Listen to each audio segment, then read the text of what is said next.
For 5 years, Lady Elara Harrington was a fixture, as permanent and ignored as the wilting potted palms in the grand ballrooms of Mayfair.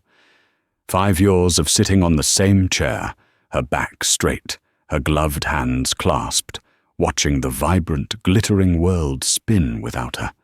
The Tun called her the Amesbury Ghost, a silent reminder of her father's disgrace. Tonight was no different. The whispers followed her. Utterly ruined. Poor thing, still trying. Then the music faded. A hush fell.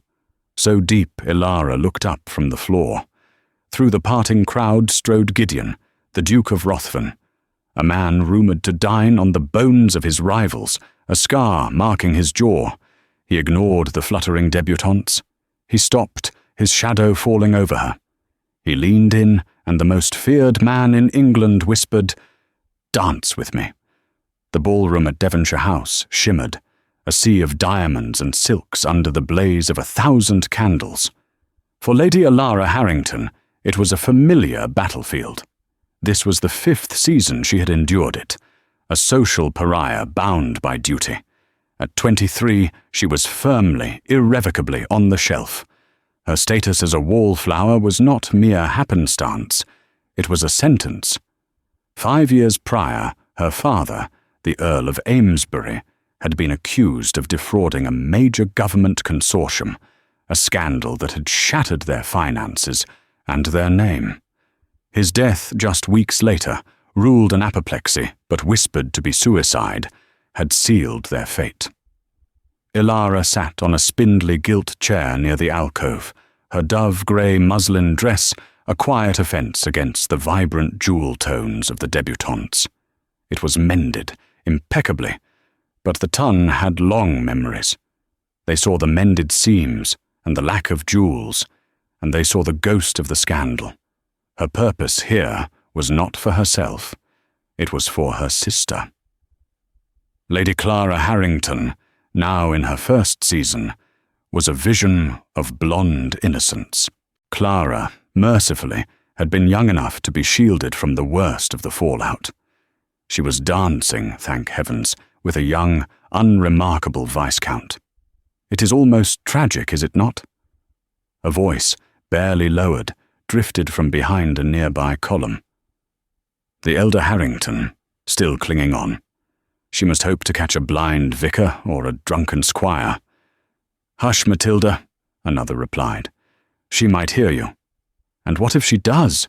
She cannot harm us. She is a non-entity." Elara's hands tightened in her lap. She did not turn. She would not give them the satisfaction. Her gaze instead settled on the man who had just claimed her sister for a quadrille. Lord Marcus Thorne. A baron with a politician's smile and eyes as cold as a winter sea, Thorne possessed a charm that made Elara's skin crawl. He was precisely the sort of man who preyed on innocence, and he had been alarmingly attentive to Clara. He was popular, wealthy, and universally admired. Elara despised him. She watched him laugh, his hand lingering a fraction too long on Clara's waist. Clara, unused to such polished attention, blushed prettily. Elara made a mental note to warn her sister, again, though Clara would likely dismiss it as Elara's pessimism. The night wore on. The air grew thick with perfume and champagne. Elara had counted the musicians, studied the plasterwork on the ceiling, and mentally catalogued every guest. It was her defense mechanism: observe, analyze, never engage. Then, the atmosphere changed. It was not a sound, but a cessation of it. The baseline hum of chatter and laughter abruptly dipped. The orchestra seemed to falter for half a beat. Elara looked toward the grand entryway. A collective inhalation swept the room. Gideon, the Duke of Rothven, had arrived. This was not merely an arrival, it was an event. The Duke did not attend balls. He was a creature of shadow and rumour, a man who had taken a destitute, debt-ridden title at 20 and rebuilt it into an empire of terrifying wealth. They said he had crushed his rivals, that his partners vanished, that his former factories in the north were run like prisons. A prominent scar, a silvery line that ran from his left temple to the sharp edge of his jaw, only enhanced his reputation for ruthlessness. He was unmarried, uninterested, and utterly intimidating. He stood in the doorway, a towering figure dressed in stark, perfect black. His dark hair was unpowdered, his expression one of complete indifference. His aunt, the formidable Dowager Duchess, clung to his arm, looking immensely pleased with herself for having dragged him here. The Duke's gaze swept the room. It was not a glance, it was an assessment. Debutantes straightened their spines, their mothers subtly pushing them forward. Men of influence nodded respectfully, their smiles tight. Gideon nodded at no one. His eyes moved over the dancers, past the gossiping matrons, past the hopeful heiresses clustered near the refreshments. Elara, in her shadowed corner, watched him. She, at least, was safe. She was beneath his notice, beneath everyone's notice. His gaze continued its sweep. It passed her. Then it snapped back. Elara's breath hitched. The Duke of Rothven was looking directly at her. There was no kindness in his eyes. There was only a sharp, unnerving intelligence, a look of recognition that made no sense. He detached his arm from his aunt's grasp, ignoring her squawk of protest. He began to walk. The crowd parted for him as if he were Moses, and they the Red Sea. He did not look left or right. His boots made almost no sound on the polished parquet floor. He walked past Lady Honoria, the season's diamond. He walked past the giggling daughters of the Duke of Beaufort. He walked straight toward the row of wallflowers, the chaperones, the ignored. Elara's heart began a painful, hammering beat against her ribs. He is walking to the alcove. Perhaps he requires air. He is not walking to me. But he was. He stopped directly in front of her chair. Lady Elara Harrington, the Amesbury Ghost, looked up into the formidable, scarred face of the most feared man in England. The entire ballroom held its breath. He did not bow. He did not smile. He leaned down, his voice low, but carrying in the sudden silence, a gravelly timbre that vibrated with power. Lady Elara, he stated, not asked. He knew her name. Dance with me. Time stopped. The whispers, the music, the flutter of fans, it all evaporated, leaving only the crushing weight of 200 pairs of eyes. Elara stared at the Duke's offered hand. It was large, gloved in stark white kidskin. It was a hand, rumors said, that had signed warrants of ruin and crushed competitors without a tremor. To refuse was unthinkable. It was a breach of etiquette so profound it would finish what her father's scandal had started. To accept was terrifying.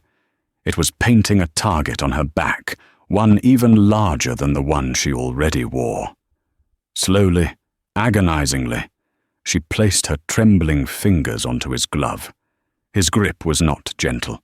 It was firm, impersonal, and absolute. He drew her to her feet with an effortless strength that left no room for hesitation. As he led her onto the floor, the orchestra, recovering from its shock, tentatively struck up a waltz. The entire ton stared. Elara could feel the heat of their collective gaze, the burning intensity of their shock and speculation. She kept her eyes fixed on the knot of his cravat, a complex fold of black silk. She could not bring herself to meet his eyes. He swung her into the dance. Gideon of Rothven was not a delicate dancer. He was not one of the fops who pranced and flattered. His movements were precise, powerful, and utterly assured. He led, she followed. There was no illusion of choice. He did not pull her uncomfortably close, as some partners did, but the space between them crackled with an energy she could not decipher. They circled the floor once, in complete, deafening silence. Elara's mind raced. Why? Why me? Was this a cruel joke? A public humiliation orchestrated for his own amusement? Was he going to stop mid-dance and denounce her? She could feel the whispers starting up again, a low, angry buzz from the edges of the room. She saw her sister, Clara, standing with Lord Thorne, Clara's mouth open in a perfect O of astonishment. Thorne himself was not smiling. His handsome face was a mask of cold fury, his eyes fixed on Elara. "You seem practiced," the Duke's low voice rumbled, startling her. Elara forced her gaze up, meeting his. His eyes were a deep, clear grey, like a winter storm. They held no mockery, only that same, unsettling assessment. "Practiced at what, Your Grace?" she managed, her voice emerging as a dry whisper. "At being invisible," he replied. "You have perfected the art of sitting so still, you blend with the furniture. It is a wasted skill." Her shock gave way to a flicker of indignation. "I have found it a necessary one, Your Grace." "Have you?" He spun her in a complex turn, guiding her effortlessly. "You were not invisible to me. You were the only person in this room not performing. Everyone else is playing a part. The giggling debutante, the earnest suitor, the benevolent chaperone. You were simply waiting. It was," he paused, searching for the word, "honest." This was so far from what she had expected that she nearly stumbled. He steadied her, his grip on her waist tightening for a moment. "You knew my name," she said, breathlessly. "I make it my business to know the names of those in this room, especially the ones others forget." They waltzed on. Elara was hyper-aware of his hand on her back, the faint scent of clean linen and something metallic, like steel.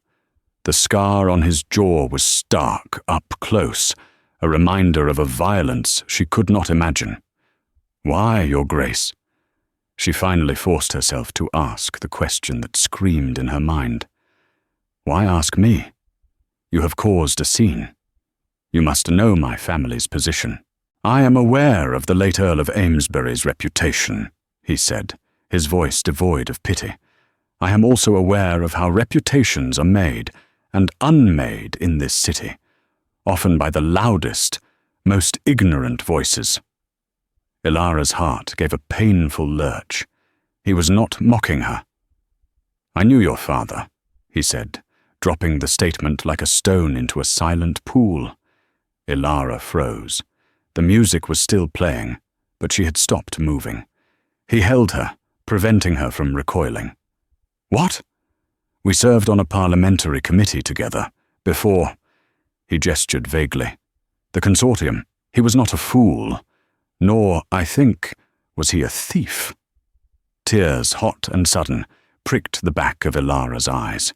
She had not heard a kind word spoken of her father in 5 years. To hear it now, from this man, in this place, was a shock to her system. "You are mistaken," she whispered, her throat tight. "The world knows he was guilty." "The world knows what it was told," the Duke said, his grey eyes intense.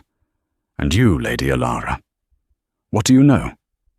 Before she could answer, the music came to its final, resounding chord. The dance was over. The silence that descended was absolute. Gideon, Duke of Rothven, did not immediately release her. He held her gaze for one long, charged moment. Then, with a curt, correct bow, he returned her to her seat. He did not solicit another dance. He did not speak to her again. He turned on his heel, strode back through the astonished crowd, collected his fuming aunt, and departed the ball.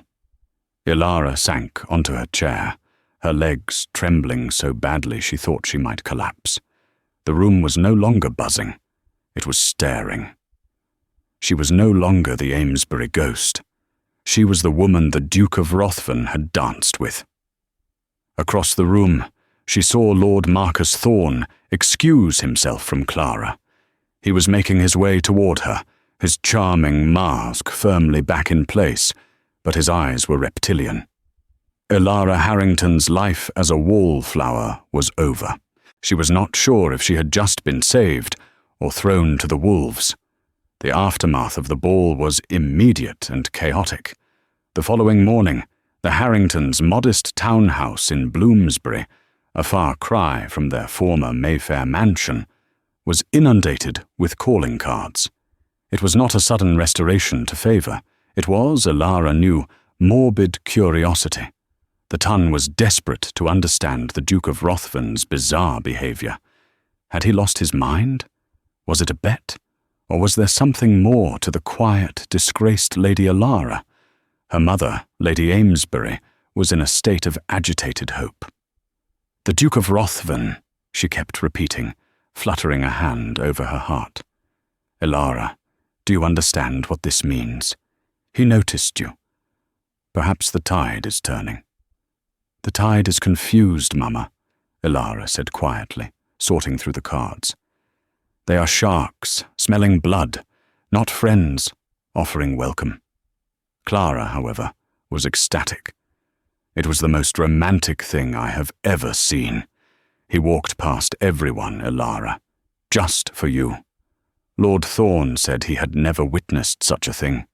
He said the Duke is known for his eccentricities, but this was magnificent." Elara's stomach soured. "Lord Thorne's opinion is of no consequence to me." "But he is so kind," Clara protested. "He has invited me to drive in the park this afternoon." "You will decline," Elara said, her voice sharper than she intended. "Elara, you cannot dictate—" "You will decline," Elara repeated, her gaze firm. "He is not to be trusted." Before Clara could launch into a full-scale tantrum, their butler, a man who had stayed with them out of loyalty rather than for wages, entered the morning room. He looked bewildered. "My lady," he said to Elara, "a footman from Rothven House has just delivered this." He held a single, thick cream envelope. The seal was stark, a raven clutching a key impressed in black wax. The room fell silent. Lady Amesbury held her breath. Elara broke the seal, her fingers betraying a slight tremor. The note was brief, the handwriting bold and angular. "Lady Elara, I find myself in need of your recollection regarding your father's business, specifically his partners in the Westminster Improvement Consortium. Your assistance would be valuable. I will expect you at Rothven House. 3 o'clock. Rothven."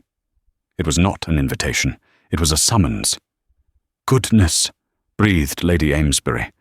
"He is inviting you to his home, alone. This is highly irregular." "He wants to discuss my father," Elara said, a strange, cold resolve settling in her. He had said her father was not a thief. He was the first person in 5 years to do so. This was not about a dance. This was about something far more important. "I will go." "Elara, you cannot," her mother gasped. "A young, unmarried lady visiting a bachelor's residence? Your reputation, what is left of it?" "My reputation?" Elara looked up from the note, her eyes hard. "My reputation is that of a ghost, the daughter of a traitor and a thief. I have sat in silence for 5 years while that lie calcified. This man, this feared Duke, is the only person who has suggested otherwise. I do not care for the proprieties, Mama. I am going." At precisely 3 o'clock, Elara stepped down from a hired hackney cab onto the imposing steps of Rothven House. The mansion was a fortress of grey stone on the edge of Hyde Park, looming over its more frivolous neighbours. It was dark, severe, and utterly silent. She was shown not into a light, airy salon, but into a vast library. The room was steeped in the scent of old leather and beeswax. Books lined the walls from floor to ceiling, broken only by a massive fireplace where a low fire crackled despite the mildness of the day. The Duke of Rothven stood by the window, silhouetted against the light. He was in his shirt sleeves, his cravat discarded, his waistcoat unbuttoned. It was an appalling state of undress, a shocking lack of formality that spoke volumes of his disregard for convention. "Lady Elara," he said, turning. His grey eyes seemed to catalogue her simple walking dress in a single glance. "You are punctual. I appreciate that." "Your Grace," she inclined her head, refusing to be intimidated. "Your note was direct. You mentioned my father." "I did." He gestured not to a flimsy settee, but to a solid leather armchair near his desk. "Sit. Tea?" "No, thank you." He took the seat opposite her. The desk between them was a vast expanse of mahogany, covered not in social trifles, but in ledgers, maps of London, and stacks of documents. "I will not waste your time with pleasantries, Lady Elara," he began, leaning forward. "Last night was not a whim. It was an experiment. I wished to see how you would react under pressure. You did not faint, you did not flatter, and you did not flee. You are your father's daughter." "I am not sure I understand." 5 years ago, Gideon said, his voice lowering, "your father was the head of the Westminster Consortium. They were tasked with clearing the slums near the river to build new sanitary housing. The funds, as you know, vanished. Some $100,000. "They said he took it," Elara whispered, the old shame stinging. "They said he fled to France, but then he died before they could arrest him." "A convenient narrative," the Duke said, his scarred jaw tightening. "I was a junior member of that committee. I observed him. Amesbury was meticulous, but he was too trusting. He was surrounded by vipers who smiled to his face. After his death, the investigation was closed. The matter was settled. The money was gone. The scapegoat was dead." Elara stared at him. "A scapegoat?"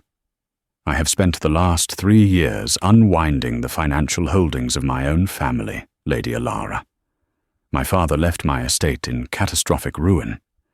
In doing so, I learned to follow money. The money from the consortium did not vanish. It was redirected, laundered through a half-dozen shipping companies and land purchases, companies that, upon inspection, lead back to 2 of the other members of that consortium." Elara's breath caught. "Who?" "That is what I am trying to confirm. My investigations have hit a wall. The final link is missing. I believe your father found out. I believe that is why he died. And I believe the proof I need may be in his personal effects. Journals, diaries, ledgers. Things his partners would have assumed were destroyed, or that a grieving family would have overlooked. They took everything from our home," Elara said, her mind racing. "The creditors, the investigators, they seized his office. They seized the official documents. I am speaking of the personal. You lived with him. You knew his habits. Where did he keep the things that mattered?" Elara was silent for a long moment. She was looking at this man, this recluse, this feared duke. He was not toying with her. He was offering her the one thing she had dared not even dream of: vindication. But it meant opening graves. It meant walking back into the fire that had almost destroyed her. "Why?" she asked. "Why do this? It has been 5 years. What does it matter to you?" Gideon's expression was unreadable. "The men who did this," he said, his voice a low growl, "are the same men who aided in the ruin of my own father, who profited from my family's near destruction. I am not a crusader for justice, Lady Elara. I am a man settling a debt. Your father's name is simply the key I need to unlock the door." Will you help me find it?" Elara looked at the documents on his desk, then back at his intense, waiting face. Trusting him was a leap into an abyss. But staying silent, sitting on that wallflower's chair for the rest of her life, was a slower, more certain death. "Yes," she said, her voice clear and strong. "I will." Elara's agreement forged a strange, secret alliance. They became co-conspirators, meeting in the most unlikely of places, sometimes in the cavernous, empty halls of Rothven House, sometimes in the public, anonymous crush of the British Museum, and once, disguised in a heavy veil, at a small, discreet solicitor's office in the city. Gideon was a demanding taskmaster. He did not care for her feelings. He cared for her memory. He pressed her for details she had long sought to forget. "Think, Elara," he urged, his voice sharp, during a meeting in his library. He had dropped the lady formality almost immediately. "Your father's study. You said it had a false-bottomed drawer. What was in it?" "Personal letters," Elara said, closing her eyes, forcing herself back to that terrible day when the bailiffs had arrived. I saved one box. They thought it was just household receipts. I hid it in my old nursery trunk. It's in the attic at Bloomsbury. It's mostly letters from my mother. Sketches. Nothing of business." "Get it," he commanded. "Bring it all. Do not assume you know what is relevant." She did. The next day, she brought the dusty, cobweb-covered box to Rothven House. They sat on the floor of the library, the contents spread between them. For Gideon, it was a hunt for clues. For Elara, it was a painful excavation of her past. He examined every document with forensic intensity. He was not, she realized, cruel. He was simply focused. His entire being was geared toward a singular goal. In his presence, she felt sharp, alert. For the first time in years, she felt like more than a shadow. "This man," he said, holding up a small, embossed card. "Lord Marcus Thorne. His name appears on several dinner lists with your father, just before the scandal broke." Elara's blood ran cold. He is courting my sister." Gideon's head snapped up, his grey eyes piercing. "He is what?" He has been paying marked attention to Clara, inviting her to drive, sending her flowers. "My sister is charmed. I have tried to warn her, but she believes me bitter." "He's not to be trusted," Gideon said, his voice flat. "He is one of the two men I suspect, but he is the most careful. He has covered his tracks perfectly. He mustn't get his hands on your family, Elara. Not again." "What do you mean, again?" Gideon sighed, rubbing the scar on his jaw. "Thorne was your father's protégé. Your father trusted him implicitly. If anyone could have accessed his private ledgers, it was Thorne. If anyone could have falsified the entries to point to your father, it was Thorne." The image of Thorne smiling at Clara, his hand on her waist, made Elara feel physically ill. "We must stop him. We must expose him," Gideon corrected. "Proof. We have nothing but my suspicion. And your box." He returned to the letters. After an hour, he held up a thin sheaf of papers. They were not letters, but calculations, written in her father's neat hand on the back of discarded stationery. "This is it," Gideon breathed. "These are not stock figures. These are conversion rates. Pounds to francs, then to Austrian guilders, then back to pounds. He was tracing the money. He knew. And here," he pointed to a single name, scribbled in the margin, almost erased. Thorne. A quiet, triumphant intimacy settled between them. It was not romance. It was the bond of a shared, dangerous purpose. He looked at her, and for the first time, she saw something other than intensity in his eyes. It was respect. You have done well, Elara. The outside world, however, was not so focused. The ton was still reeling from their dance. Elara was no longer ignored. She was now a curiosity, a puzzle to be solved. At the next assembly, she was surrounded. "Lady Elara, how wonderful to see you out," gushed Lady Cowper, a woman who had cut her dead last season. "You must tell us, how do you know the Duke of Rothven? Some say you are a long-lost cousin." "I am not, Lady Cowper," Elara said, her voice steady. "But he danced with you.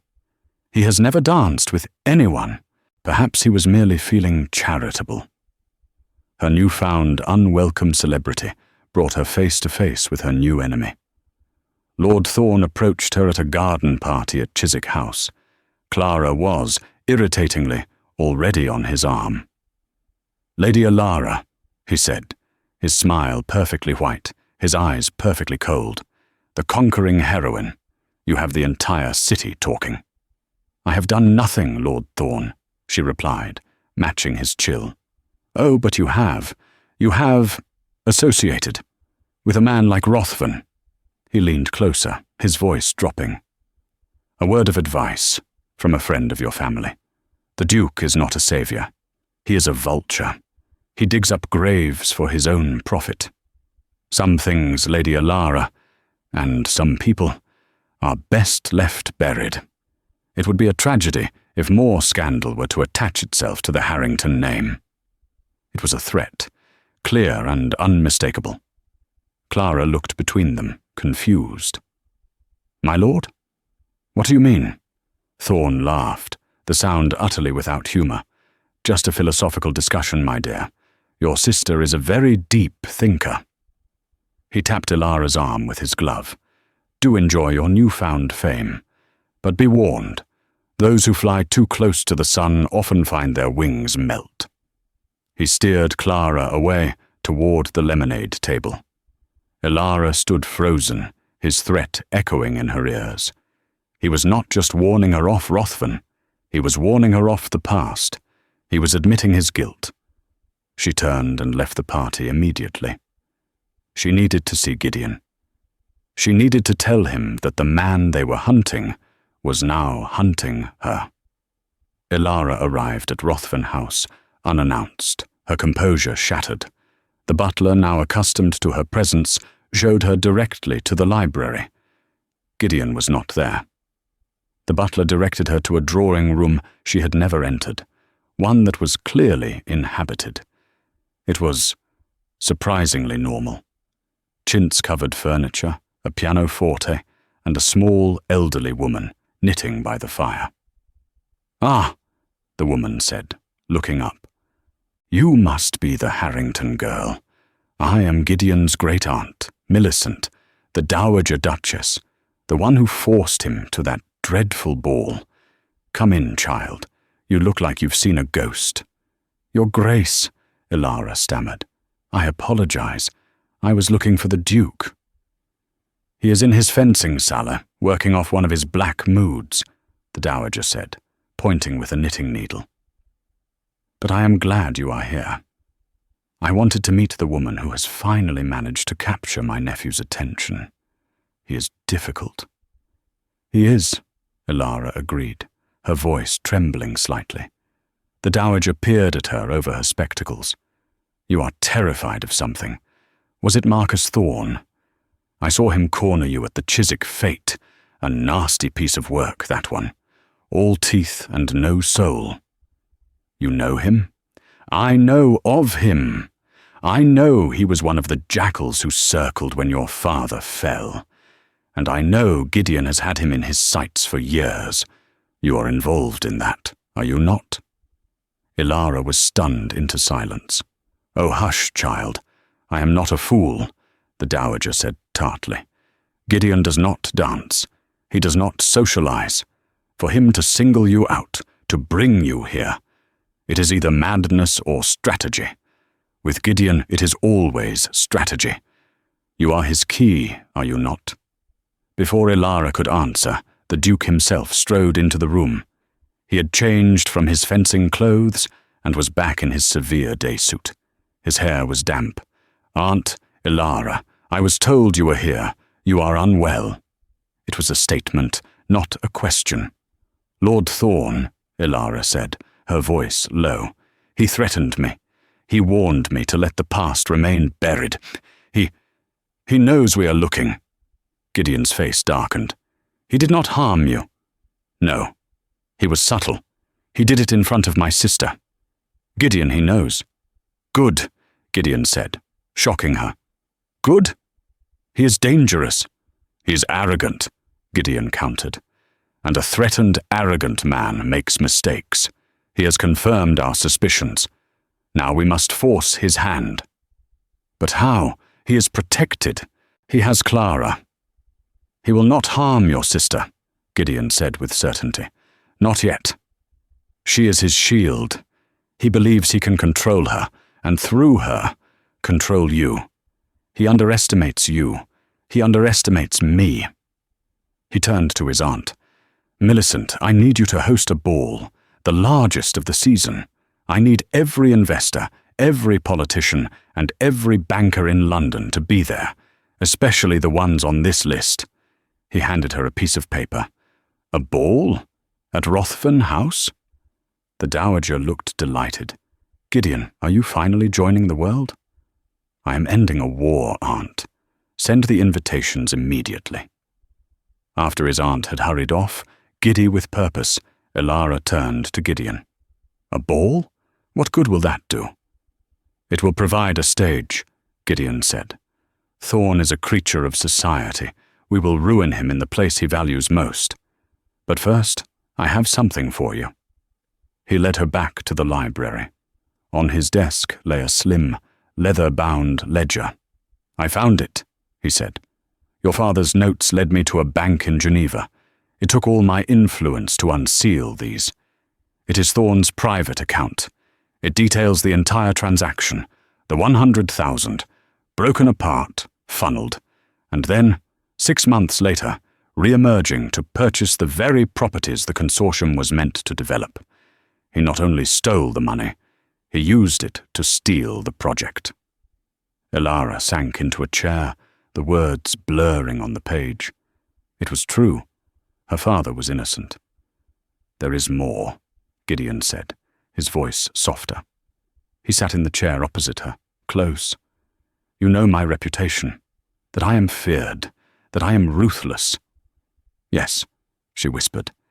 "They say I drove a man to suicide, my own business partner. I had heard the rumors."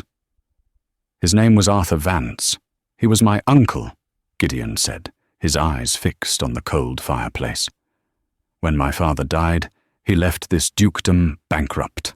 My uncle, as executor, systematically sold off the last of the unentailed assets, funneling the money to, you guessed it, Lord Marcus Thorn, his silent partner. They left me with nothing but a title and a pile of debt. The man who committed suicide was my uncle. He did so after I confronted him with my proof and gave him a choice, public trial and prison, or a pistol in his study. He chose the pistol. I am feared, Elara, because I reclaimed my fortune from the men who stole it. I am ruthless because I do not tolerate vipers in my nest. And Marcus Thorn has been in my nest for far too long." Elara finally understood. This was not just about her father. It was the same snake, poisoning 2 families. "Gideon," she said, his name feeling natural on her tongue for the first time. She reached across the small space between them, her hand hovering. "Your scar." He caught her hand. His grasp was warm, his skin calloused against hers. "My uncle," he said, his voice a low growl. "When I first accused him, he used a fireplace poker. He told me it was a lesson in minding my own business." He held her hand, his thumb tracing a slow circle on her palm. The air in the library, once charged with conspiracy, was now thick with something else entirely, something fragile and powerful. "I am not a good man, Elara," he said, his grey eyes locked on hers. "But I am on your side. I am no longer sure you are not a good man, Your Grace," she replied, her voice soft. He raised her hand, not to his lips, but to his scarred cheek, pressing her palm against the rigid line of healed flesh. It was a gesture of profound, unguarded trust. It was more intimate than any kiss. "The ball is in 3 days," he said, his voice thick. "We will end this. And then we will discuss our future." The preparations for the Rothven ball were frantic and all-encompassing. Invitations sent by the feared Duke were accepted with a mixture of terror and unbridled excitement. The Tun was desperate to see the inside of his fortress, and even more desperate to witness the next chapter in his bizarre public association with the Amesbury Ghost. Elara and Gideon, however, were planning a war, not a party. "The trap must be precise," Gideon explained, pacing his library. They had only 2 days left. "Thorn is a coward. He will not confess publicly. But he is also an opportunist. We must convince him that I am his next victim, not his enemy." The plan was complex. Gideon would leak information that his family's bank was unstable, a lie that would travel through the Tun like wildfire. He would then approach Thorn at the ball, privately, feigning a desperate need for a silent, discreet partner to shore up his finances. He would offer Thorn a majority stake in a new shipping venture, the very venture Thorn had used to launder the consortium money. "He will not be able to resist," Gideon said, his eyes glinting. "The chance to ruin me, the man his co-conspirators fear, and to gain control of my assets? It is too tempting." "And while you are tempting him," Elara asked, her nerves raw, "you, my dear, will be retrieving the final piece of evidence, his personal ledger, the one that matches the Swiss account." Elara paled. His ledger? From his house? "He is paranoid. He would never leave it at his bank. He keeps it in a safe in his study. I know this because the man who installed the safe was a man I once did a favor for. He owes me." "You want me to commit burglary? During your ball?" "I want you to retrieve what is yours," Gideon corrected.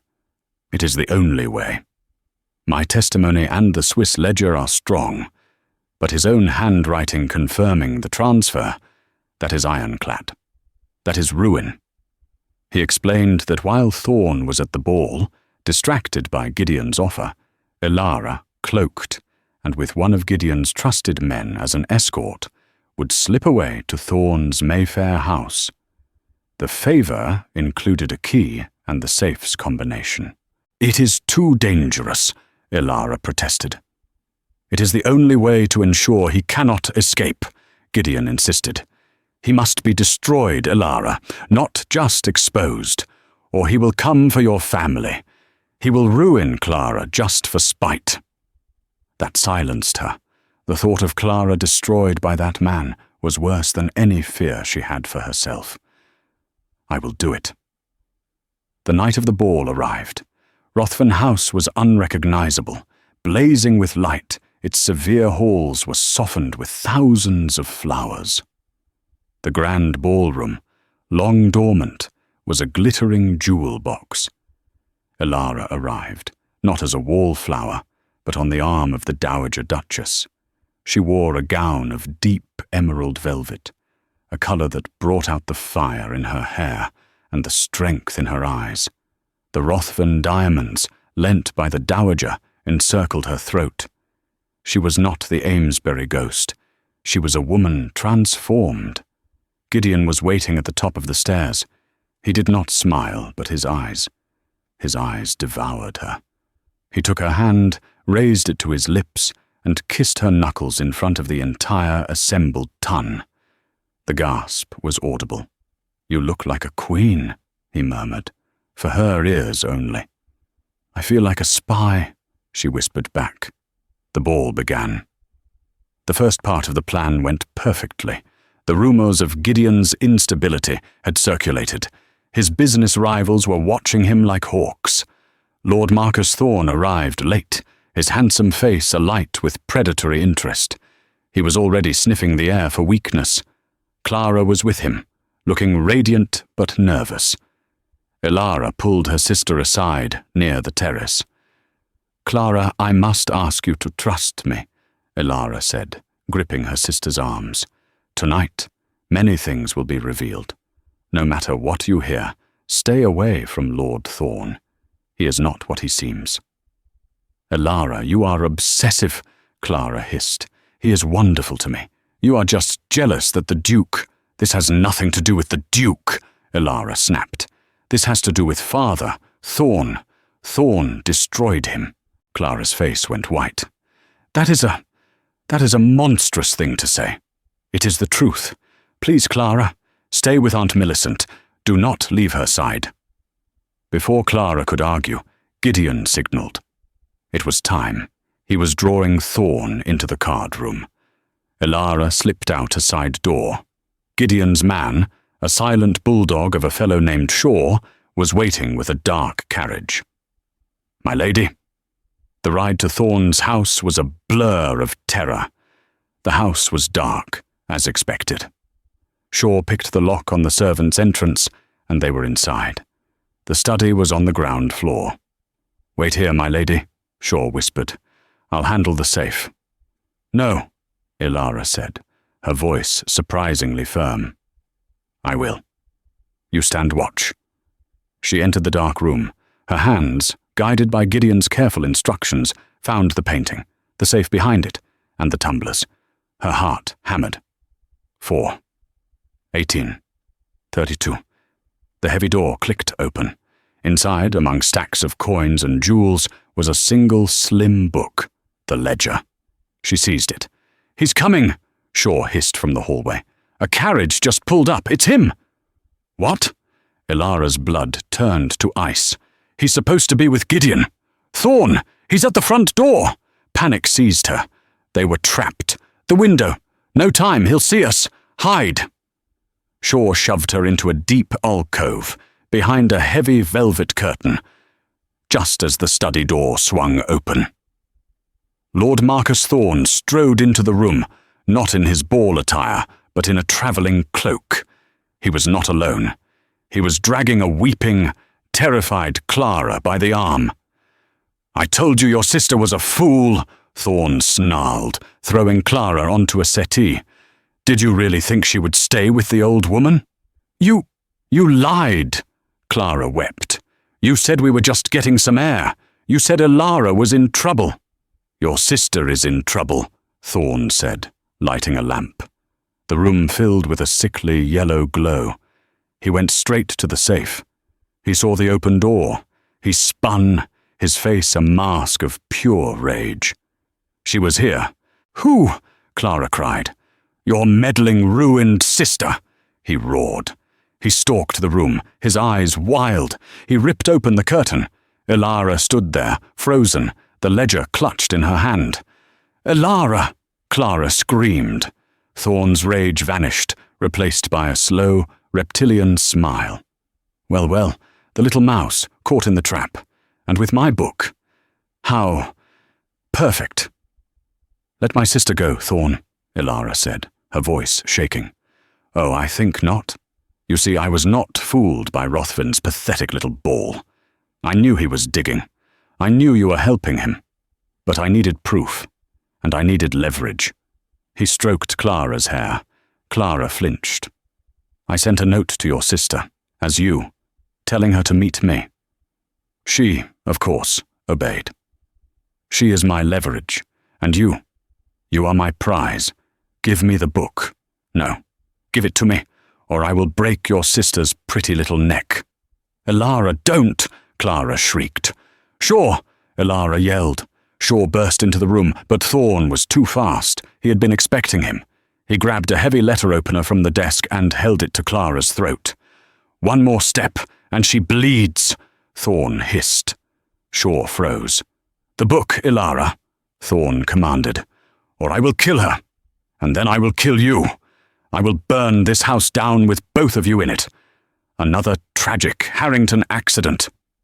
Elara's world narrowed. Gideon was at the ball, waiting. He didn't know. She was alone. She had failed.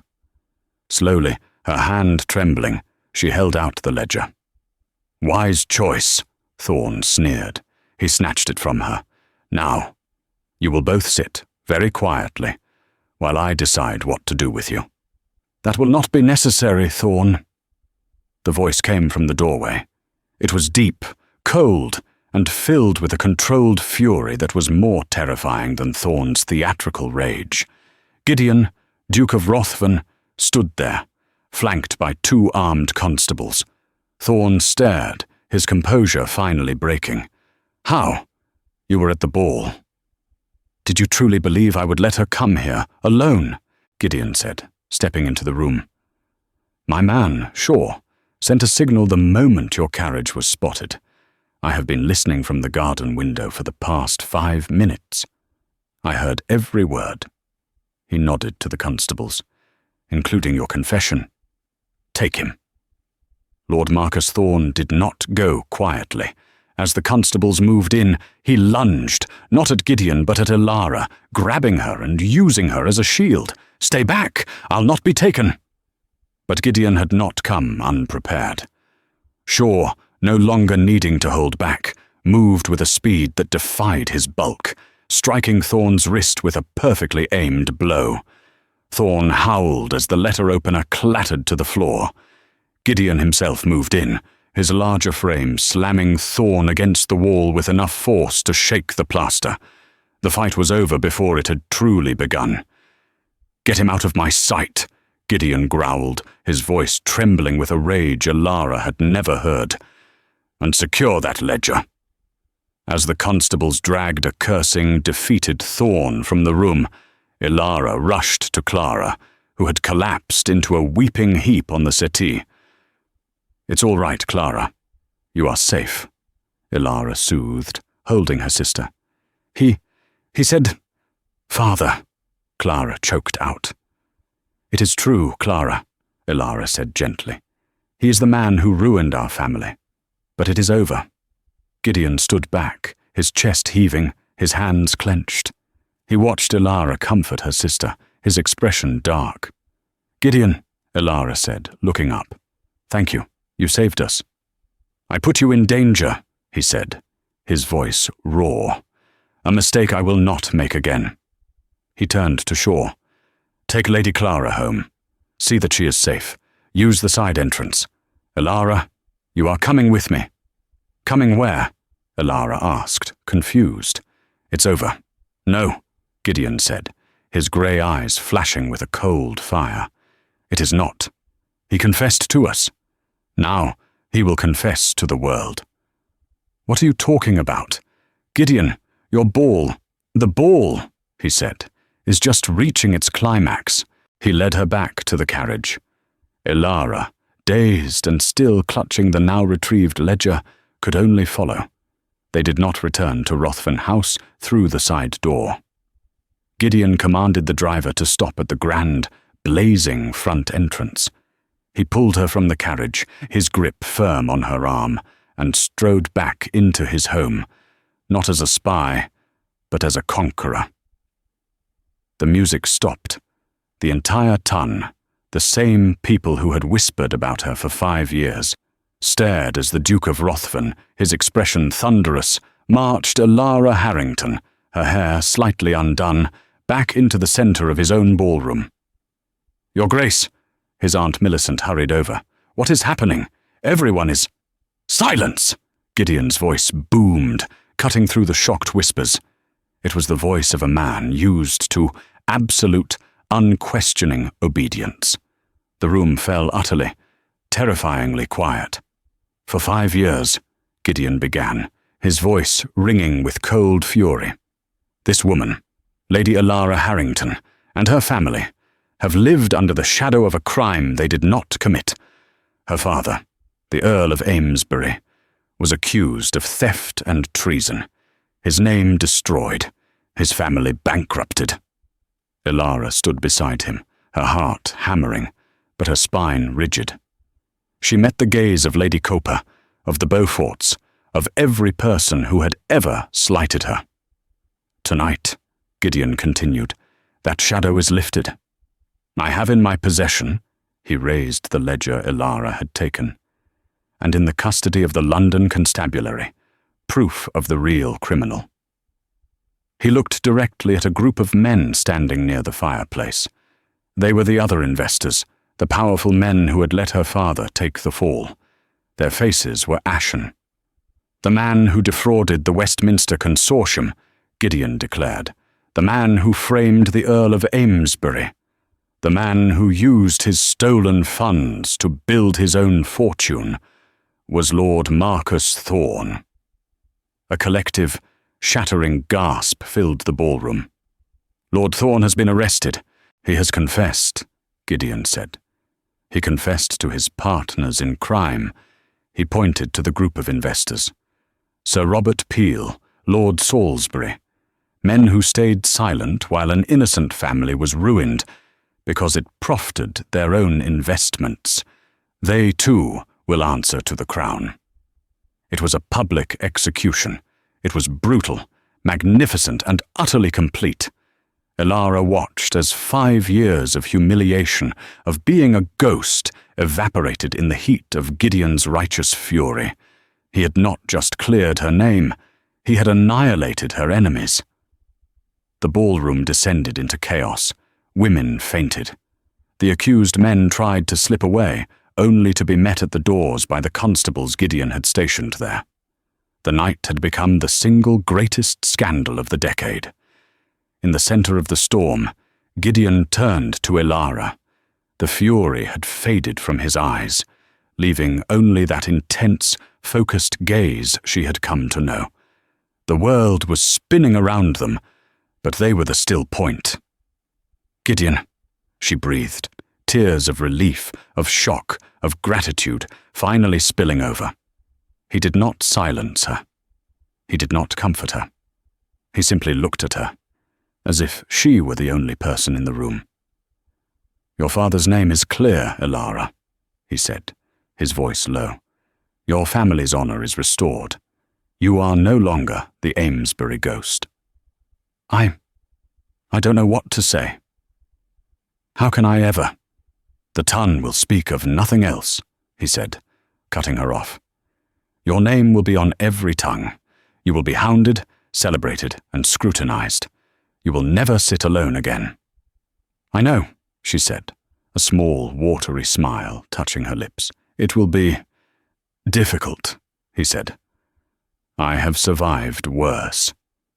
You should not have to, he said. He took a step closer. The noise of the room faded. He looked down at her, the scarred, formidable Duke, his heart, she now knew, as strong and true as steel.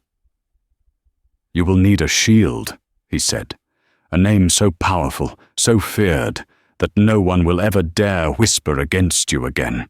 He did not whisper this time. He did not ask in the shadows. In the center of the ballroom, with the entire world as his witness, Gideon, the Duke of Rothven, went down on one knee. You are the bravest, most honest woman I have ever known, he said, his voice clear and ringing. You were the only person in the room who was not performing, and I find I can no longer perform without you. He took her hand. Lady Elara Harrington, he said, dance with me, forever, as my wife, as my Duchess.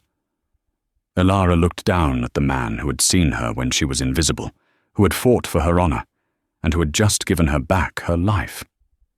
She looked at him, and for the first time in 5 years, she laughed.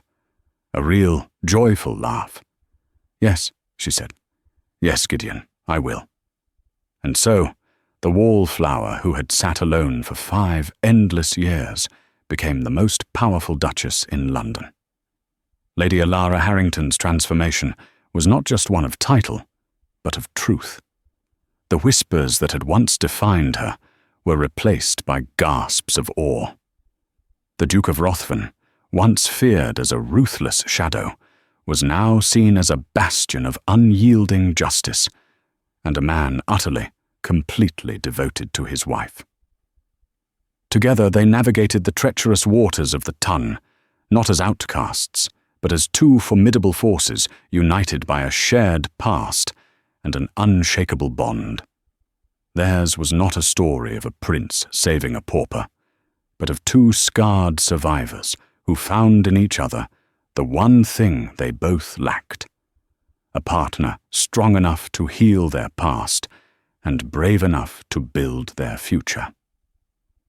Thank you for listening to this story. If you were moved by Elara's journey from shadow to sunshine, please show your support. Hit that like button. Share this video with someone who loves a story of justice and romance, and don't forget to subscribe to the channel for more dramatic stories just like this one.